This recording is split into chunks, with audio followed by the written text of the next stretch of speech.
এই কাওয়া হবে যে লোকটা বলেছিল, এই কাওয়ারে নিয়ে ওখানে আটকে শয়তান। এখনো পর্যন্ত বলে না কি করলাম যে আমাদের পদত্যাগ করা লাগবে। আপনি টের পাচ্ছেন?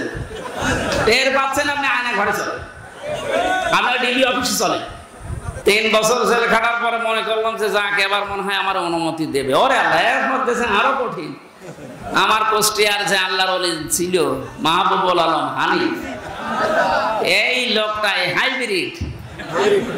আমি জেলখানায় যখন ছিলাম আমার পরিবার নাকি ওনাকে বলেছিল যে আপনি ধরিয়ে দিলেন, আপনি বলে না আমার হাইব্রিড নেতা বলেছে ওর কোনো বের হওয়ার সুযোগ নেই। আপনি তো হাইব্রিডই।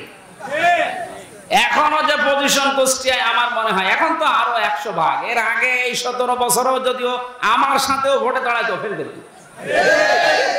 আর সে বারবার এমপি হয়ে যায় বিনা ভোটে, রাতের ভোটে। আর এই লোকটা এই খুলনা বিভাগের কমিশনার যিনি ছিল তারে ঘোষণা দিয়ে জানিয়েছে যে উনি যেন এই 10টা জেলায় কথা বলতে না পারে কোরআনের কথা। এটা জালেম না? জালেমের বাড়ি ঘর ভেঙে মানুষ ইট পর্যন্ত খুলে দিয়ে চলে গিয়েছে। কয়েকদিন আগে দেখতে গিয়েছিলাম, মানুষ বলছে নমরুদের বাড়ি কি দেখবে, ওর বাড়ি আর নেই। আমার মনে হয় এই সমস্ত নমরুদ মার্কা ছাড়া এই 17 বছর কোরআনের অনুষ্ঠানে এসে সরাসরি আলেমদের গায়ে হাত দিয়েছে, মাইক কেড়ে নিয়েছে। দেখেননি? এগুলো পৃথিবীর বড় জালেম। এই জালেমদের বাড়িগুলো এখন আবু সেহেলের বাড়ির মতো পায়খানা বানানো দরকার। বিশেষ করে আমার কুষ্টিয়া এরা 2 ভাই, আতা পাতা আর হানিফ, আরো আছে শয়তান, আমি নাম নিলাম না। এইগুলোর বাড়ি এখন দেখে দেখে অনেকে বলছে হ্যাঁ দাবি তোলেন যে এগুলো আমরা আবু সেহেলের বাড়ির মতো সরকারি পায়খানা বানাবো। জায়গাগুলো অভিশপ্ত। ওর বাড়ির আশপাশে যারা, তারাও এখন বরদোয়া করছে যে কি করতে জালেমের বাড়ির পাশে বাড়ি বানালাম।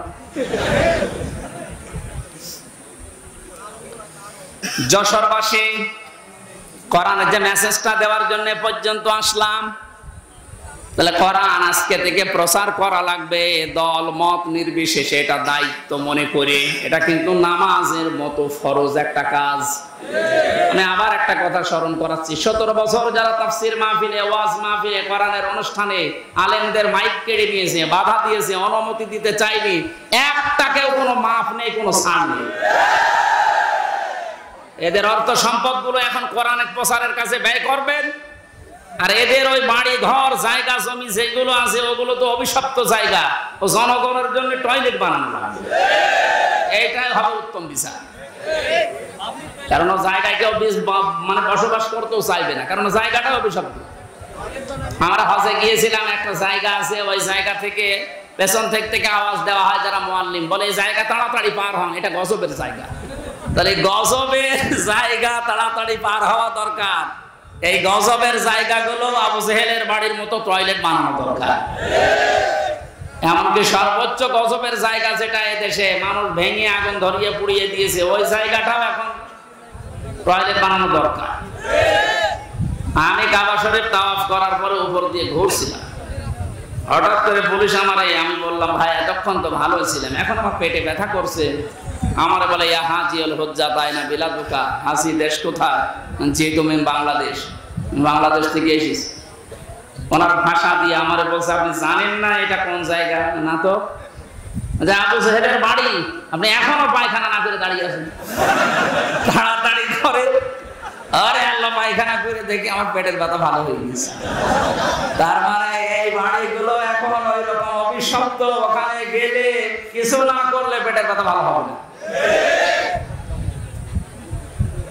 সে 32 নাম্বার বলেন আর 16 নাম্বার বলেন আর 48 নাম্বার বলেন, এই সমস্ত জায়গাগুলো এখন পায়খানা বানানো সব জনগণের দাবি। এখান থেকে জুলুমের সূচনা হয়ে সারা দেশে ছড়িয়েছে। এই কথা বলেন। আপনার এখনো জালেমদের প্রতি সিম্পিতি কাজ করে, তাহলে ব্যারিস্টার আরমানের স্ত্রীর কাছে আপনি কি জবাব দেবেন বলেন? আয়না ঘর বানিয়েছে মানুষগুলো। অনেকে মনে করে আয়না ঘর মানে চারিদিকে আয়না দেওয়া। কিসের আয়না? আমি 10 দিনে কোনো আয়না কিছু পাইনি। এমন একটা ভয়ঙ্কর জায়গা। আমার আজমের স্ত্রী অন্য জায়গায় শেষ পর্যন্ত বিয়ে করে ফেলেছে গত বছর। কি জবাব দেবেন তার স্ত্রীর কাছে? এখন আপনি জালেমের পক্ষে কথা বলেন। কিছু যদি না করা যায়, অন্তত আয়না ঘর যারা বানিয়েছে ছিল আর এর সাথে যারা জড়িত তাদের এই এক অপরাধের কারণে ফাঁসি দেওয়া কোনো ব্যাপারই না। কত বড় জুলুম একটা, দুনিয়ায় বেঁচে থাকতেও জানে না যে আমি বেঁচে আছি কিনা, কখন জোহর হয়, কখন আসর হয়, কখন দিন হয়, রাত হয়, কিচ্ছু বোঝা যায় না। আপনি মানুষ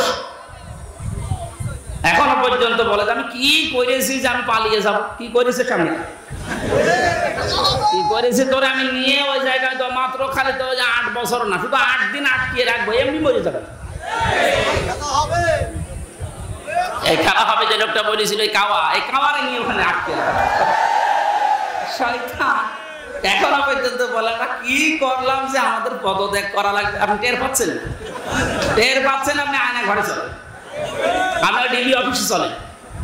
আহ্বান জানাচ্ছে, এটা যেহেতু রেকর্ড হচ্ছে, বাংলাদেশে শুধু ওই ডিজিএফআই এর যে আরবির নিচে ওই মাটির আয়না ঘর না, এই শুধু এই কাউন্টার টেররিজম এই ডিবি অফিসে না, বাংলাদেশের বহু জেলাতে এখনো গোপালগঞ্জ সহ অনেক জায়গায় আয়না ঘর আছে।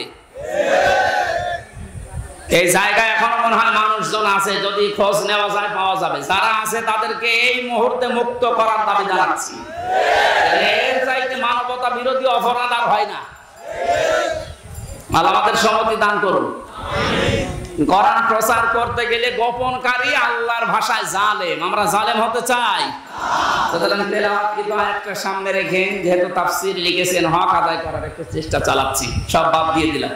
আপনারা তাফসীরে ফি জিলালিল কোরআন আর ইবনে কাসির এই দুইটা একটু যদি পান, সূরা আরাফের এই প্রথম 1, 2, 3 আয়াত একটু দেখে নেবেন, তাহলে আমার এই কথাগুলোর অর্থ খুঁজে পাবেন। সূরা আত-তাওবা 111 নম্বর আয়াত, একটা মাত্র আয়াত পড়েছি। দেখি আমরা আয়াতের ভেতরে কি পাই। জবান খুলে পড়েন। একটু বসেন, আপনারা অনেকক্ষণ বসে আছেন, অনেকের বিভিন্ন জায়গায় যেতে মনে পড়ছে না। আর একটু সময় দেওয়া যাবে না? আউযু বিল্লাহি মিনাশ শাইতানির রাজিম। বিসমিল্লাহির রহমানির রহিম।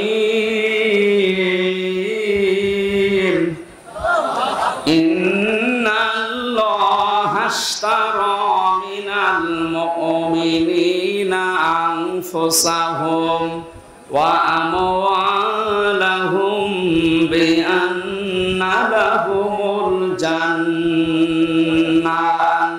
সাদাকাল্লাহুল আযীম। আল্লাহ পাক বলেন, অবশ্যই আমি আল্লাহ, এই আল্লাহর কথা শোনাচ্ছি, খুব খেয়াল করি। অবশ্যই আমি আল্লাহ কিনে নিয়েছি, ক্রয় করে নিয়েছি মুমিনদের কাছ থেকে, তাদের জান এবং মাল বিনিময়ে তাদেরকে জান্নাত দিয়ে দিয়েছি। 4টা কথা পেয়েছি আয়াতে। কয়টা? আপনারা শুনছেন তো? এখানে সরাসরি কিনা বেচা চলছে। কিনতে চাচ্ছেন কে?